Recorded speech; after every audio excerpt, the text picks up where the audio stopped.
Good afternoon. I'm speaking today on the territory of the signatories to Treaty 7, and I'd like to acknowledge the Métis people who share a very deep connection to this land. Recently, we received a copy of a very interesting email sent to a constituent by Alberta's former Deputy Premier, Nathan Neudorf. In response to comments about the UCP's plan to gamble Alberta's pensions away, Neudorf began by saying, and I quote, "The Alberta government is by no means trying to exit the CPP," end quote. Perhaps the minister has missed the memo, seeing as this government has spent $7.5 million so far trying to convince Albertans of a plan that is, by their own admission, inaccurate and missing vital information. And yesterday, the same government introduced legislation to move forward with their risky plan to take our retirement security out of CPP. And of course, today, the Minister of Finance made his case to all of Canada's finance ministers once again, trying to convince them that 16% of the people in our national pension plan are entitled to leave with 57% of the assets. Now, I imagine he struggled to land that argument, primarily because it's absurd. Now, not even an hour ago, the Federal Minister of Finance clearly laid out the complicated and volatile journey that waits for this government and, even more importantly, for the people of Alberta and Canada if the UCP continues down this path. Nate Horner and Danielle Smith haven't even convinced their own cabinet colleagues that this is a good idea. In this email to a Lethbridge resident, Minister Neudorf, quote, goes on to write, and I quote, "I believe that Albertans are proud Canadians, incredibly generous and caring, and at this time would likely choose not to proceed to a referendum." And he's right. Albertans are proud Canadians, and Albertans don't want anyone gambling with their pensions. It's as simple as that. Nathan Neudorf knows the people of Alberta don't want this, but he's still okay with spending millions of those same Albertans' tax dollars on a misinformation campaign to promote this idea that he knows that they don't want. And then yesterday's legislation was introduced, and that legislation, which was supposed to put Albertans' mind at ease, simply raises more questions. We have no timeline, no referendum question, no obligation to hold a referendum.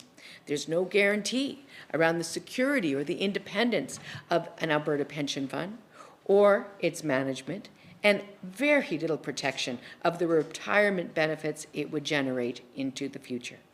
It's a mess. And it's a mess that Albertans simply don't want. The government won't ask Albertans a direct and honest question because they know what Albertans think. Quite frankly, we now know that even if they polled their own cabinet, they wouldn't get unanimous support for this ridiculous scheme.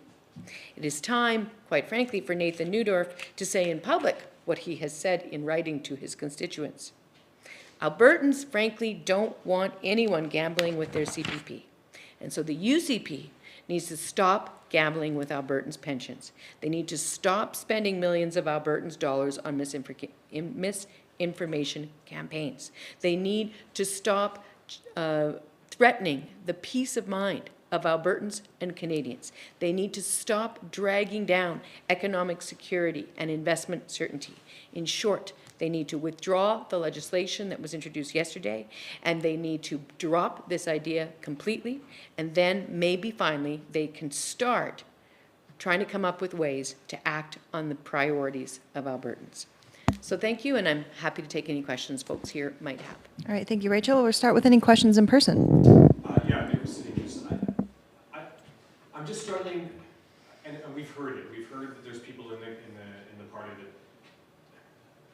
they don't quite support it, and they're not quite sure what the end game is here. What do you think the end game is here? Because I'm just confused. I mean, it sounds like if the Albertans get behind it or not, like what game is she playing at here?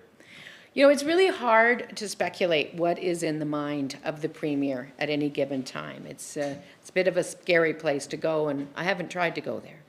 What I do know is that Danielle Smith is very, very much led around by a very extreme group of Albertans who have put forward a number of issues, all of which were designed to come very close to pulling Alberta out of Canada as a whole. So this may be what is driving this idea. Certainly many people who have promoted this idea of pulling out of CPP happen to be also very keen on this whole idea of Alberta leaving Canada. So I don't know.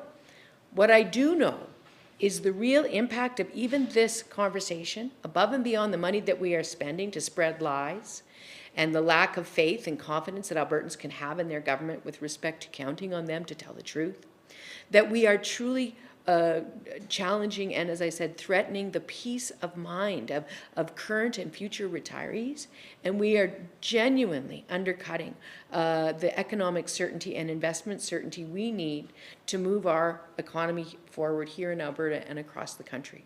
So it is a damaging conversation in and of itself, separate and apart from the outcome. And so this Premier needs to admit she's got it wrong. Everybody disagrees with her, including people in her own cabinet. Have the courage to stand up, admit she got it wrong, and move on. Quick follow-up too. I know, and I haven't had a chance to hear any because I was out shooting today, but I know all of the, like Nate Horner and all of the financial ministers are meeting today, all the other provinces. Have you heard anything from that meeting, and how are things going? Like, does it put a target on Alberta's back? Listen, I think that what we've heard from the meeting is that certainly there was a lot of conversation where the majority of the finance ministers expressed concern about the plan, and we have heard from Canada's Minister of Finance that they do not believe the numbers that Danielle Smith is relying on to make promises to Albertans are reasonable or sound. So that is basically what we've heard. We've also heard that the federal government will be asking for their own numbers and getting their own numbers, which is fine, but it also means that this conversation is going to carry on. And we also heard that the process, were Danielle Smith to continue down this road, notwithstanding the views of Albertans and the best interests of Albertans, that this process could take over a decade. And what troubles me is that that hurts people for a long time. And even if the process doesn't end up doesn't end up being successful, we could spend a decade with Albertans' peace of mind and our economic certainty and our economic growth being jeopardized. Any other questions in person? So tell me about, Eric from CTV News, tell me about the difference between that, say, Quebec's pension plan. What do you think about their plan compared to what they're talking about? Because it seems to be hand in hand how theirs works. Well, what we know is that in Quebec, they actually pay higher premiums now. So the independents didn't give them what they'd hoped to do. There are basic common principles here that it doesn't matter what end of the political spectrum you're on, that are facts. One of them is the bigger the investment pool, the more certainty there is, and the greater likelihood of it being able to produce more income. And so with that simple basic fact that almost any economist and any financial expert would tell you is true, we have an Alberta government trying to reduce the pool that Albertans' pension savings are in by roughly 90%. It doesn't make sense. And so maybe not 90%, maybe 80. Excuse me, I want to be a little bit more accurate, about 80%. Either way, it's a bad idea. And so the Quebec pension plan issue is a red herring, other than to point out that in Quebec they pay more than we do. But do they actually get, do the people there actually get more money or about the same money?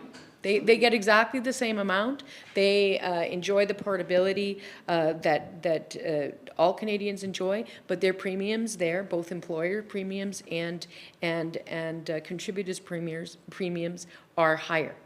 Because it's a smaller pool and because it was invested differently and there was less independence between the government of Quebec and the management decisions taken in some cases over many, many years with respect to their investment. Okay, we'll just jump quickly quickly over to the phones. Just a reminder for those joining on Zoom to use the raise hand function, and for those joining on the phones to use the *9 function to get into the question queue. And we have another question in person. Go ahead, City. Yeah, I have one other follow-up question. I apologize. Nick with City News. I'm thinking over here, there's a lot of money being spent on the campaigns and the information that's going out there. We get to the end of this and it turns out that it just fizzles out. What's the fallout of this? Well, you know, we've already written to first to the head of the Public Service Communications Branch and now to the Alberta Ombudsman because we actually think that there is a standard to which the government of Alberta should hold itself when it spends Albertans' taxes on communications efforts. So here we have a communications plan that is focused on doing something that good chunks of, or at least one member of cabinet believes is not going to be successful. And talking about facts that almost every independent expert has said are not true. They are literally using Albertans' taxpayers' dollars to campaign to them on the basis of facts that are made up. So there should be fallout for this because it is our money, and you know, $7 or $8 million that may be pocket change to Danielle Smith, but I don't think it's pocket change to those Albertans who are struggling to keep a roof over their head, who are struggling to pay the exploding insurance costs that this government's put in place, or the students who are trying to deal with the 30% increase in their tuition that this UCP government's put into place. You know, those millions of dollars aren't pocket change to them. So there should be accountability for the fact that they have used this money so irresponsibly and so dishonestly. Anything further? I have one more question. I'm wondering whether you wonder whether the fact that they're doing this is their way of saying to the rest of Canada that this Alberta is important, that this is their way of doing that, saying, look, pay attention, Alberta is important. Well, you know, here's the thing. There are a number of issues underway right now where we want Canada to understand how important Alberta's contribution to Canada is and why Albertans need Canada to step up and have Alberta's back on a number of different issues.